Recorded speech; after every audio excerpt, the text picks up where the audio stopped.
patinho e ele é meu amigo. Ele gosta de nadar na lagoa. Eu conheço um patinho e ele é meu amigo. Ele gosta de nadar na lagoa. Ele faz quack quack, ele faz quack quack, ele faz quack quack quack. Ele faz quack quack, ele faz quack quack, ele faz quack quack quack quack.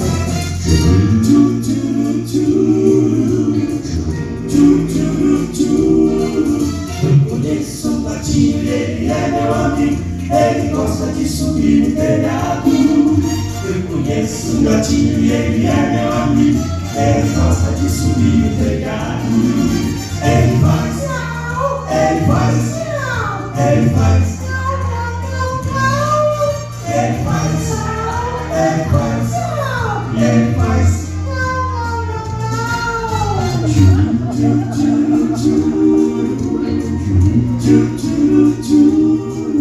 Eu conheço um cachorrinho e ele é meu amigo. Ele gosta de correr no quintal. Eu conheço um cachorrinho e ele é meu amigo. Ele gosta de correr no quintal. Ele faz, ele faz, ele faz, ele faz, ele faz.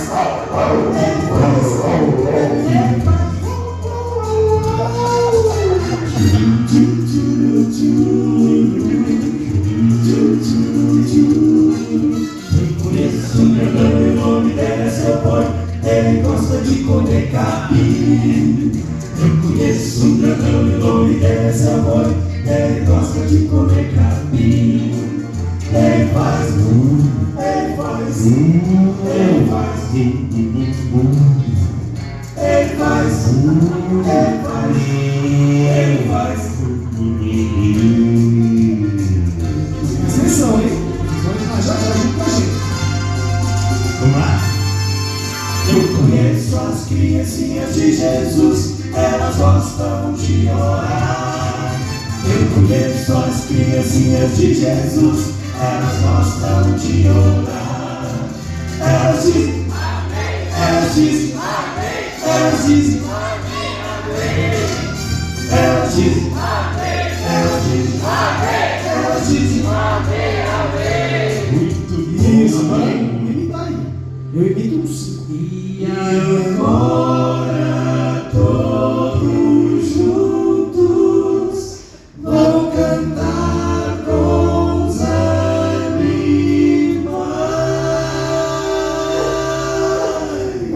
Vocês agora.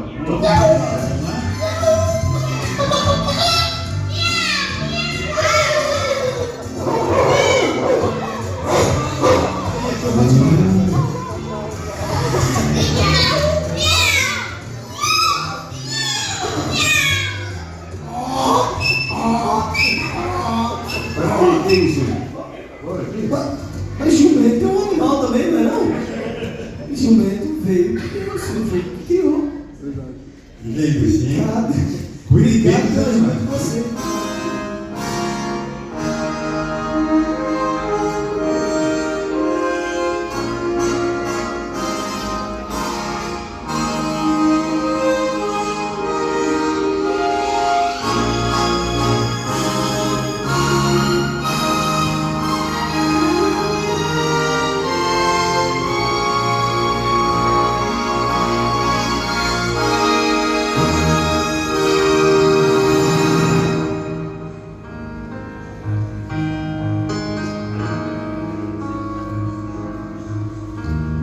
Muitos vieram para ver aquele homem galileu. Não havia explicação para um carpinteiro ter tanto louvor da multidão. Tem nos olhos o poder de ler qualquer coração. Ele está unido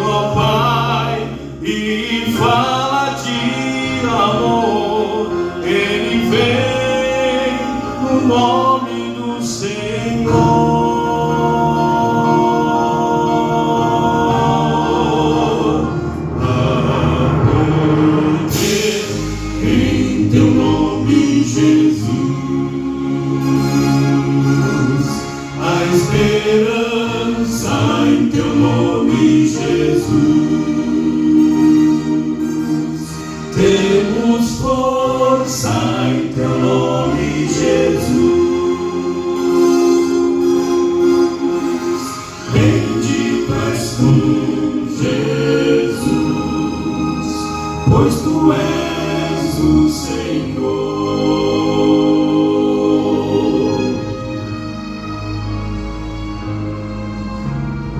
Quando nos vêm desilusões e a nossa vida se desfaz, mesmo em meio a tanta dor, ainda existe a paz, crendo no nome do Senhor, no doce nome de Jesus.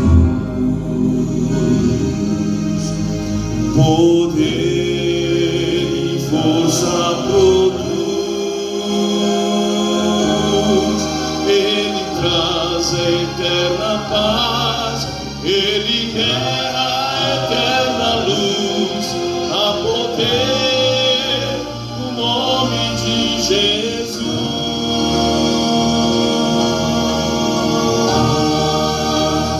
Há poder em teu nome, Jesus. A esperança em teu nome, Jesus. Temos força em teu nome, Jesus. Bendito és tu, Jesus, pois tu és o Senhor. Teu nome será louvado para sempre.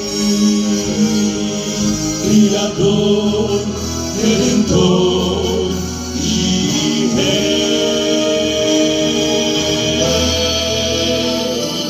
Há poder em teu nome, Jesus. A esperança em teu nome, Jesus. Temos força em teu nome, Jesus. Bendito és tu, Jesus. Bendito és tu, Jesus.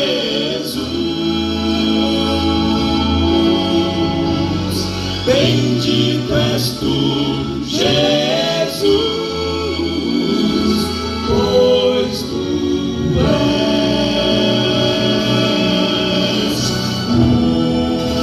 o Senhor.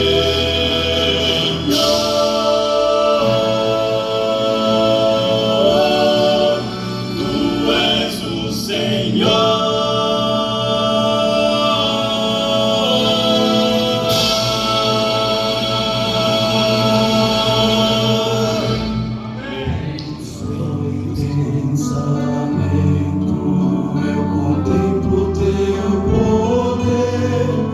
Vejo as tuas maravilhas, vejo um lindo entardecer.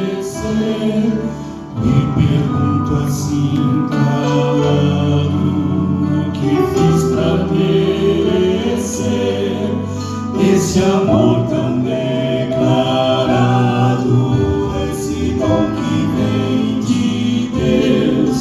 Meu desejo é ser leal, meu desejo é ser fiel, é viver o dia a dia, já sonhando com o céu.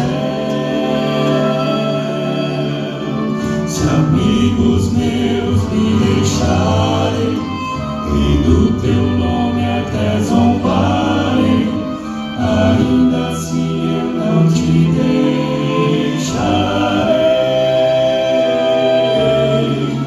E como vejo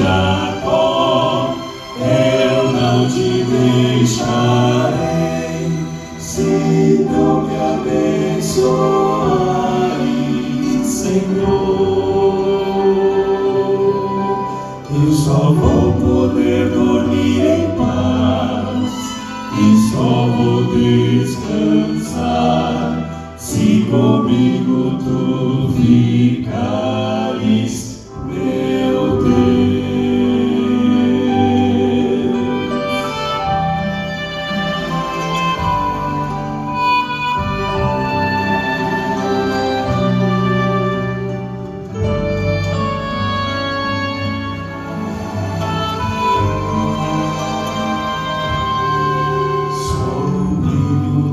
Os teus olhos é capaz de devolver a esperança já perdida, a vontade de viver.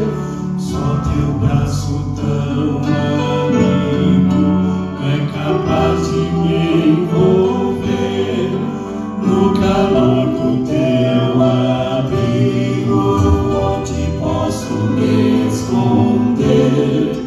Meu desejo é ser leal, meu desejo é ser fiel, é viver o dia a dia, já sonhando com o céu. Se amigos meus me deixarem e do teu nome até zombarem, ainda assim eu não te deixarei.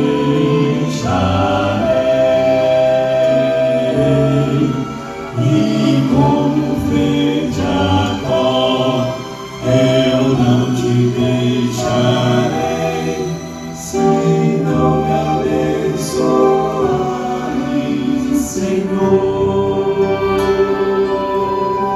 Eu só vou poder dormir em paz e só vou descansar se comigo tu ficares, meu Deus.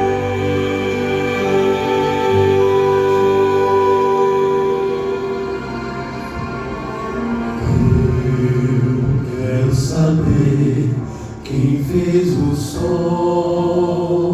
o céu e o mar. Eu quero saber quem fez o espaço sideral.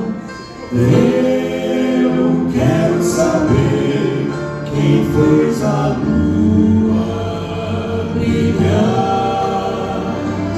Eu quero saber quem fez a estrela cintilar.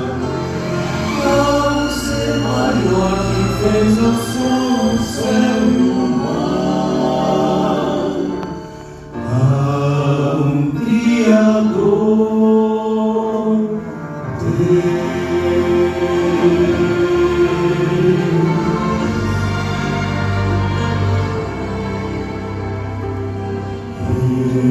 eu quero saber quem fez a flor nascer, quem é.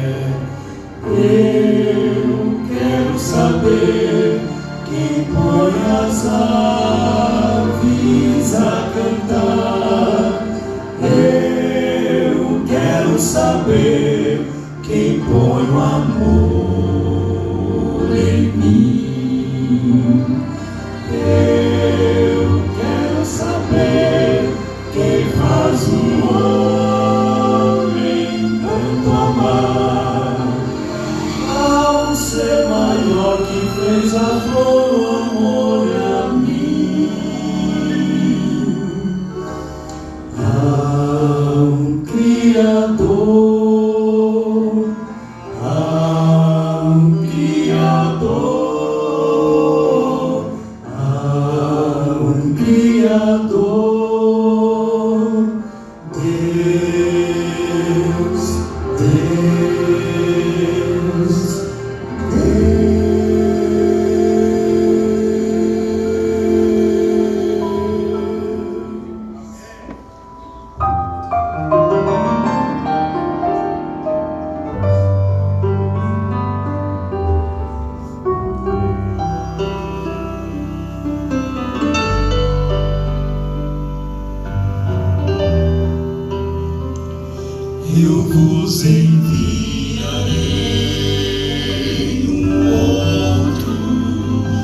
Consolador,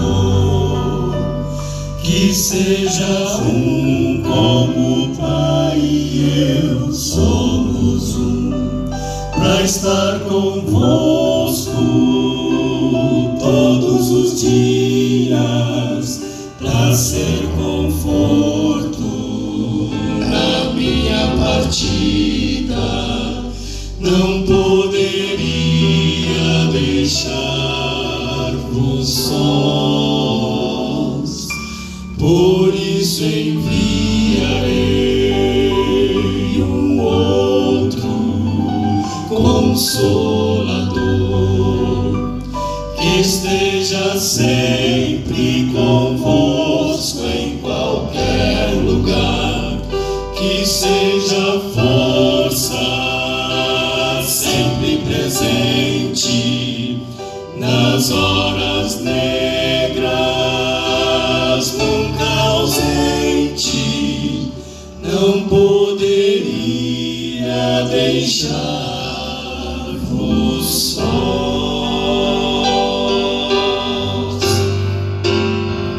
e vos dará poder para enfrentarem os combates, poder do céu para atender o chamado de ir pregar a toda gente, a toda nação,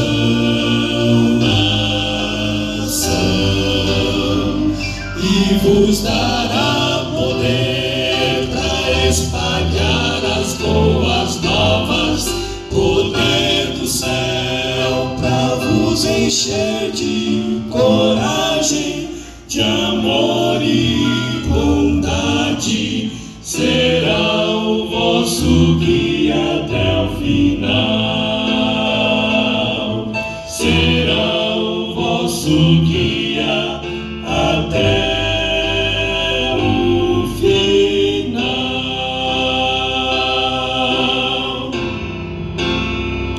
e vos dará poder.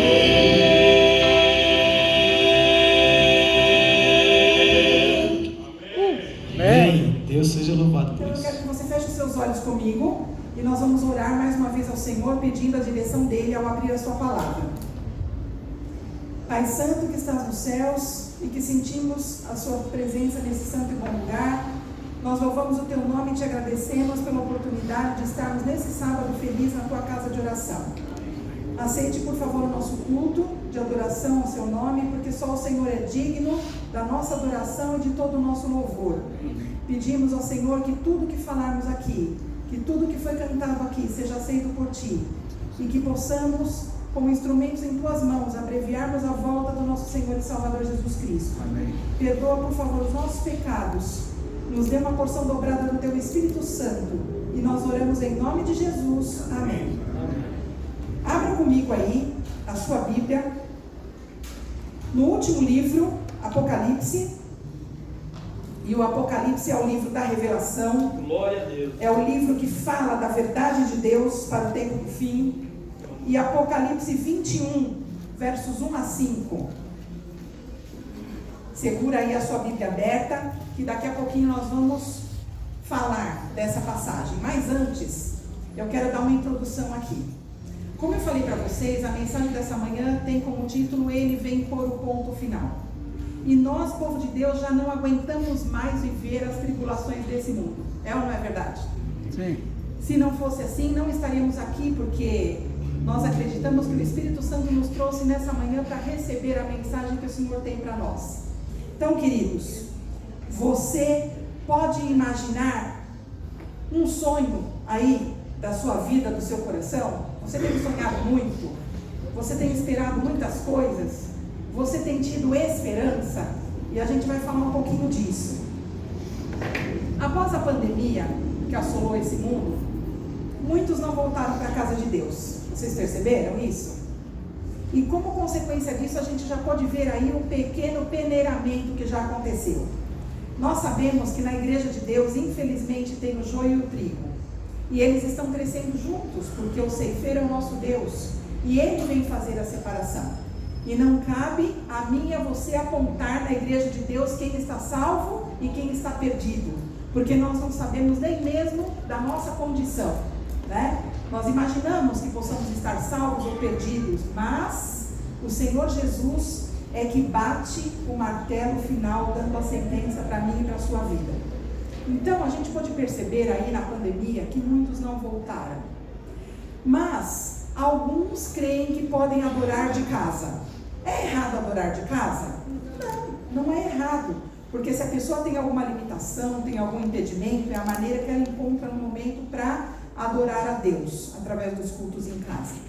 Mas nós que estamos gozando de plena saúde, temos o dever de congregar, porque a palavra de Deus diz: congregai-vos, porque é bom para mim e para você, que nós sintamos esse calor dos irmãos. E por quê?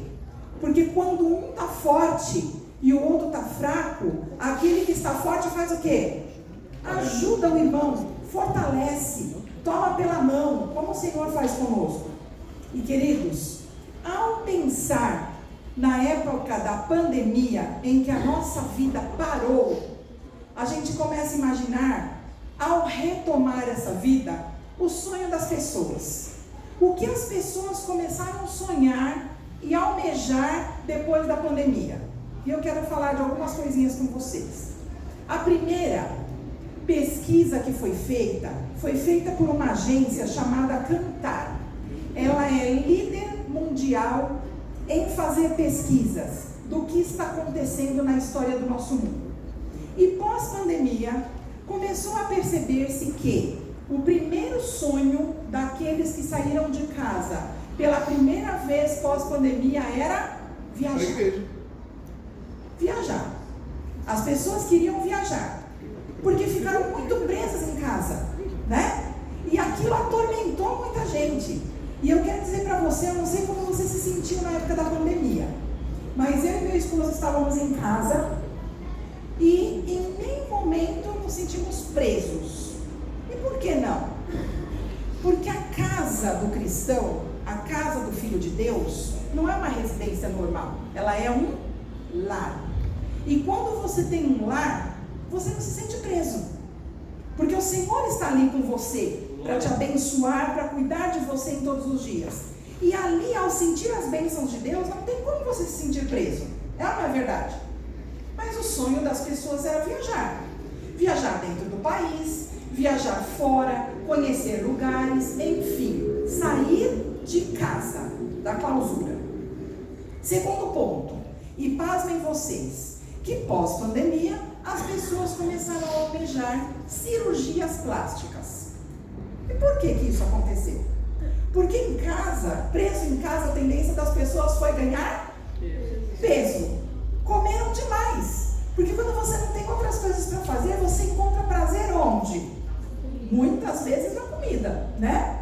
E aí as pessoas comeram muito e desejaram então ter o corpo dos sonhos depois disso. Agora eu vou sair de casa, agora as pessoas vão me ver. E como é que elas vão me ver? Eu quero estar bem. Cirurgia plástica então foi o segundo ponto. Terceiro ponto, o sonho de toda pessoa que almeja a casa própria. E que já tem um ditado que diz que quem casa quer casa. Então o sonho das pessoas continuou a ser a busca pela casa própria. Pós-casa, um carro. E o sonho do carro, quando você não tem nenhum, é ter um carro. Mas depois que você tem um carro, o sonho não para por aí, ele continua, porque a cada ano sai um modelo novo, né? E todo mundo tem um projeto, e aí a troca do carro nunca vai parar, é o sonho das pessoas. Outro ponto, academia de ginástica. Depois que as pessoas consertaram seus corpos ali com as cirurgias plásticas, para manutenção dessa cirurgia eu tenho que agora me cuidar, e tenho que ir para onde? Para academia. E você anda por aí, e onde você observa, as pessoas estão cuidando da saúde, exercício físico. Isso é bom ou não é? É, porque entre os remédios que Deus deixou pra gente, está o quê? O exercício físico. Então nós precisamos fazer exercício físico. Você que não está na academia, faça pelo menos uma caminhada, ou assista uma aula mesmo na sala da sua casa pela internet e participe junto ali com o personal. Enfim, faça exercício físico, junto com a água, junto com a luz solar, que são os remédios de quem? De Deus, que Deus deixou para que a gente tivesse boa saúde. Mas o sonho das pessoas não parou por aí. Eletroeletrônicos. Começaram a comprar tablets, iPhones, e as pessoas foram viajando em seus sonhos. Só que a busca deste mundo principalmente é o ter. E com essa busca do ter, as pessoas estão esquecendo do principal. E o que é o principal? É o ser. Ser o quê? Ser filho de Deus. Ser fiel.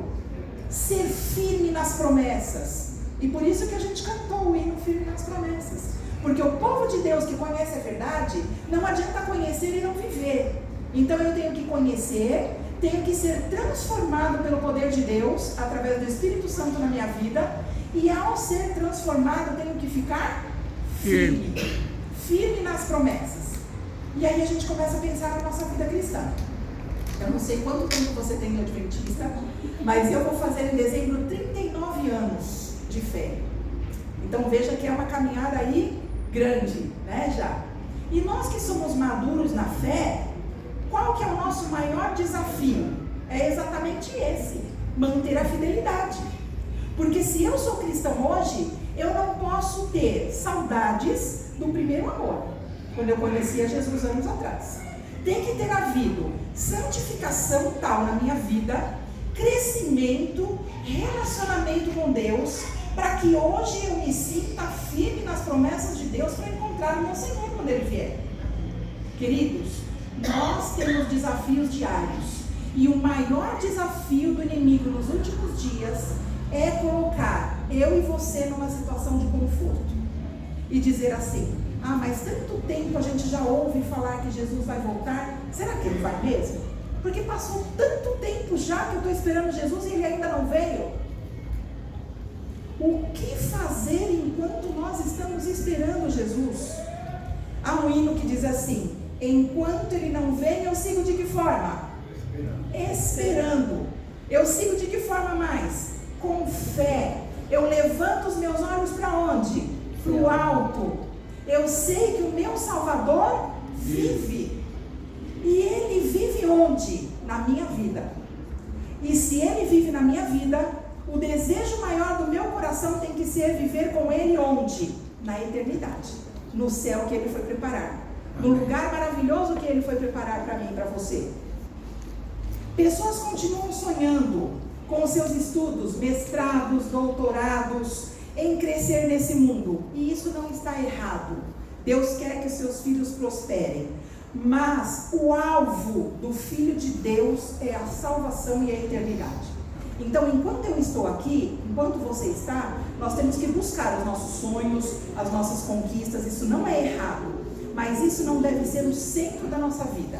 Nós temos sempre que ter o Senhor Jesus como centro, como único, como melhor da nossa vida.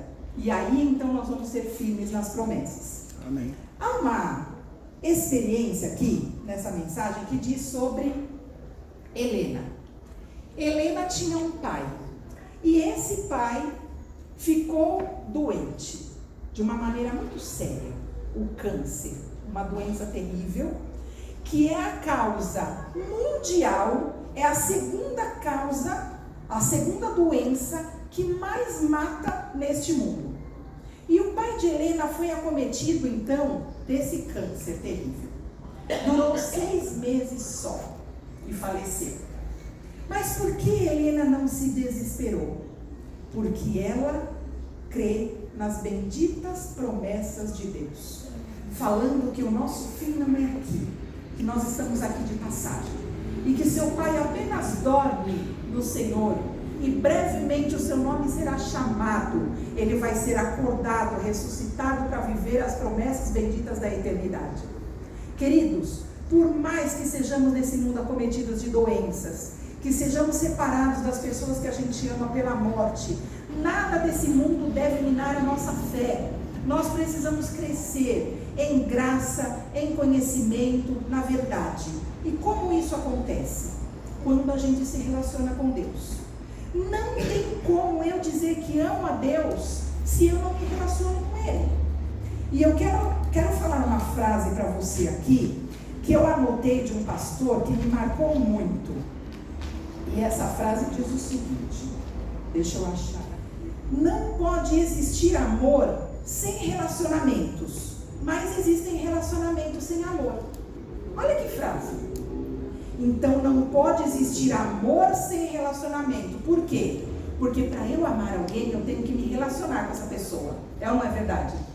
Mas existem relacionamentos sem amor. Existe ou não? E tem muita gente sofrendo aí em relacionamentos sem amor. Nós, como povo de Deus, nós somos desafiados a viver de acordo com a vontade de Deus para nós. E o nosso lar, principalmente, tem que ser o quê? Um pedacinho do céu. Então eu não tenho que almejar o céu como se eu não conhecesse nada de lá. Eu tenho que almejar o céu como uma continuidade daquilo que eu já vivo onde? Aqui. Porque eu e você, quando somos filhos de Deus, nós somos desafiados a viver o quê? A bendita esperança, a verdade que nós conhecemos. Então, se nós conhecemos a Deus e Deus é amor, então a gente tem que viver esse relacionamento de amor com as pessoas. Pode ver que a lei de Deus se resume em duas partes. Os 4 primeiros mandamentos têm a ver com o amor que eu tenho com o meu Deus. É relacionamento vertical. Mas os 6 últimos mandamentos dizem que eu tenho que ter um relacionamento como? Horizontal também. Então, se eu amo a Deus sobre todas as coisas, eu tenho que amar o meu próximo como a mim mesmo. Mas como amar o próximo como a mim mesmo, se nós estamos vivendo numa geração que tem baixa estima e que as pessoas não se amam mais? Você só pode dar para as pessoas aquilo que você tem. Então a necessidade primeiro de nós nos relacionarmos com Deus é porque Deus pode fazer por mim aquilo que eu não posso fazer. E o maior milagre que Deus pode fazer em nossas vidas é o quê? Transformar o nosso coração. Nós somos pobres, miseráveis, neste mundo sem esperança, mas quando nós nos achegamos aos pés do nosso Senhor e reconhecemos a nossa situação de pecado, e então confessamos diante de Deus aquilo que a gente precisa, e começamos a ter um relacionamento de amor com o Senhor, isso é uma coisa que contagia. E quando você chega nos lugares, as pessoas ao olharem para você, para o seu rosto, para o seu sorriso, para a sua palavra que é mansa, que é baixinha, que é gentil, essas pessoas vão falar assim, você é diferente. E aí há oportunidade de porta aberta para pregar o Evangelho. Porque se eu sou diferente e eu sou reconhecido como diferente pelas pessoas, há porta aberta então na minha vida para que eu fale do verdadeiro amor e da bendita esperança de ver Jesus voltar. E é essa a nossa missão. Nós somos colocados aqui como embaixadores de Cristo. Os anjos poderiam rapidamente fazer essa obra da pregação do Evangelho e Jesus viria. Mas é prova de amor nossa para com o nosso Senhor reconhecer as bênçãos, os milagres, as coisas maravilhosas que Deus tem feito por nós e através de nós. E então, a reconhecermos a Jesus, a gente tem vontade de pregar o Evangelho. Agora, um cristão que está confortável na situação pecaminosa desse mundo e acha que não precisa mudar nada e acha que está tudo bem, esse cristão não está sendo a diferença. E nós fomos chamados para ser a diferença. Nós fomos chamados para remar contra a maré deste mundo. E infelizmente, a salvação está na minoria e não na maioria desse mundo. Então, há um verso bíblico que diz que muitos são chamados, mas poucos são os escolhidos. O meu desejo para mim e para você é que eu e você possamos ser esta minoria que está com Cristo, mas dispostos a trabalhar pela maioria, que é a nossa missão. Pregar o Evangelho enquanto nós tivermos até o último fôlego de vida. E o Senhor vai nos conduzir.